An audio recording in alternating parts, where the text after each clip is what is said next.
اس وقت ہمارا اصل امتحان اصل میں یہ ہے. اور خیبر پختونخوا کی حکومت کو ہم ویسے قابو کرنا چاہتے ہیں. کہا جا رہا ہے جی ہم گرانا چاہتے ہیں. مسلم لیگ نون کہتے ہیں جی ہم نہیں گرانا چاہتے. اب پہلے جو آپ نے وہاں پہ سینٹ الیکشن نہیں کرایا تو اب ایک سال سے جو سینٹ الیکشن ملتوی کیا گیا تھا اس کو 21 جولائی کو ہوگا جناب. شیڈیول جاری کر دیا. سینٹ کی 7 جنرل، 2 خواتین، 2 ٹیکنوکریٹ نشستیں شامل ہیں. اس کی وجوہات کیا ہے؟ اس کی وجوہات یہ ہے کہ مخصوص سیٹیں تحریک انصاف کی جو بنتی تھی وہ چھین کے مسلم لیگ نون کو، پیپلز پارٹی کو، جے یو آئی کو، اے این پی کو، باقی سب کو دے دیا.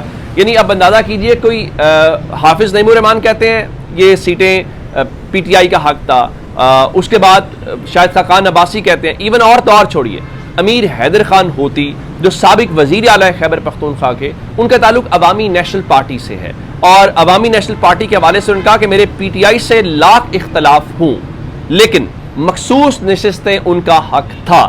مگر میرا مشورہ ہے 1 ہو یا 2 ہو، ایسی نشستوں سے انکار کیا جائے. اب ان کے مطابق جو سیٹیں اے این پی کو مل رہی ہیں ان سیٹوں کے حوالے سے ان کے مطابق اس کا انکار کیا جائے. ان کا یہ فیصلہ تو ظاہر ہے پارٹی فورم کے اوپر ہونا ہے، یہ میں نے فیصلہ تو نہیں کرنا، لیکن میں اپنی پارٹی کو کہوں گا کہ آپ یہ سیٹیں قبول نہ کریں. لیکن اس مال غنیمت کو یا یہ ریوڑیاں جس طرح بانٹی گئی ہیں کون اس کو انکار کرے گا؟ کیا مولانا فضل الرحمان انکار کریں گے؟ اصل سوال تو اس وقت یہ ہے. اور پھر ایک اور بات کہ نواز شریف جو ہیں کیا وہ واقعتاً عمران خان سے ملنے جا رہے ہیں کہ نہیں جا رہے، اس حوالے سے بہت ساری باتیں ہوئیں. اور پھر چونکہ اس کا بیک گراؤنڈ کچھ اور ہے، میں آپ کو ایک جملہ اس میں کہہ سکتا ہوں. کل فیصل چوک تو کہہ رہے تھے نا کہ امریکہ کے کہنے کے اوپر نہیں، اصل میں اب بہت کچھ ان کے ہاتھ سے نکلنے جا رہا ہے.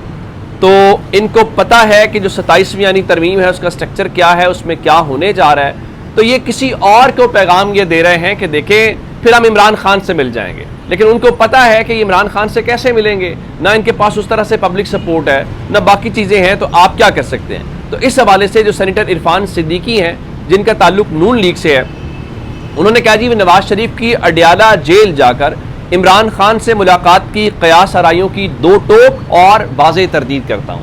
یعنی اب عرفان صدیقی صاحب نواز شریف کے قریب تصور کیے جاتے ہیں، مثلا لیگی دانشور ان کو کہا جائے، وہ ان کی تقریریں لکھتے ہیں، ان کے مشورے دیتے ہیں. تو اگر وہ کہہ رہے ہیں کہ میں اس کی تردید کرتا ہوں تو اس کا مطلب یہ ہے کہ یہ خبر، اس کا مطلب پھر کیا ہوا؟ اس کا مطلب یہ ہوا کہ خبر چلی نہیں ہے، یہ خبر چلوائی گئی ہے. اب خبر کیوں چلوائی گئی ہے؟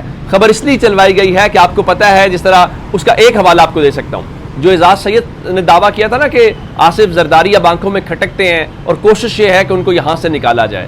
یہ ایک ویسا ہی ایک وہ آرکیٹیکٹ آ رہا ہے. تو اس چیز کو لے کر اب یہ عمران خان کا نام استعمال کر کے کسی اور کو سنا رہے ہیں، کسی اور کو ڈرانے کی کوشش کر رہے ہیں کہ ہم عمران خان سے ہاتھ جوڑ لیں گے. دیکھیں عمران خان نے تو اپنا مشکل وقت گزار رہے ہیں، گزار لیا یا گزار لیں گے، لیکن اصل بات یہ ہے کہ جو آپ نے پریسیڈنٹ سیٹ کیے ہیں، یہ جو آپ نے چکی چلائی ہے، اس چکی میں آپ پھنسیں گے تو کیا ہوگا؟ اصل بات یہ ہے. اب اندازہ کریں کہ مسلم لیگ نون تحریک انصاف کو قومی حکومت میں دعوت کی باتیں دے رہی ہیں. محمود خان اچکزئی کو لے کر عرفان صدیقی صاحب یہ کہہ رہے تھے کہ محمود خان اچکزئی پہلے اپنے اتحادی عمران خان کو قومی حکومت میں شمولیت پر راضی کریں، پھر حکومت ان کی تجویز کو دیکھے گی. یعنی اب وہ کیا چاہتے ہیں؟ وہ یہ چاہتے ہیں کہ جناب وہ نا مہربانی کریں اور عمران خان کو گورنمنٹ کے اندر لے جائیں. آج ایک ایسا ہی مضمون سہیل وڑائچ نے لکھ کے اب سہیل وڑائچ آج کل آپ جانتے ہیں، تو انہوں نے کہا جی شیر بادل نخواستہ جیل میں بیٹھے چیتے کا دروازہ کھٹکھٹا بھی دے تو مذاکرات کیا ہوں گے؟ کیا چیتا چھوٹے شیر اور شیرنی کا اقتدار جاری رکھنے پر رضا مند ہوگا؟ میرے خیال میں نہیں. نونی شیروں، پپلیے ہاتھیوں اور انصافی چیتوں کی ایک قومی حکومت بنانا ممکن ہے، پھر 2 سال کے بعد الیکشن. یعنی یہ وہ کہہ رہے ہیں کہ وہ چاہتے ہیں کہ عمران خان 2 سال حکومت میں آئیں اس گند میں، پھر 2 سال کے بعد الیکشن جائیں تو ہم کہیں عمران خان بھی تو ہمارے ساتھ ہے. عمران خان کیوں جائیں؟ عمران خان تو آج جیل سے نکلے یا کچھ بھی الیکشن ہو، ان کا ووٹر تو انٹیکٹ ہے، ان کی پاپولیرٹی اس طرح سے ہے، وہ کیوں ان کے ہاتھ ملائیں؟ ہاتھ ملانا ہوتا تو یہ سب کچھ ہو رہا ہوتا، سوال ہی پیدا نہیں ہوتا. اپنا بہت سارا خیال رکھیے گا. خدا حافظ.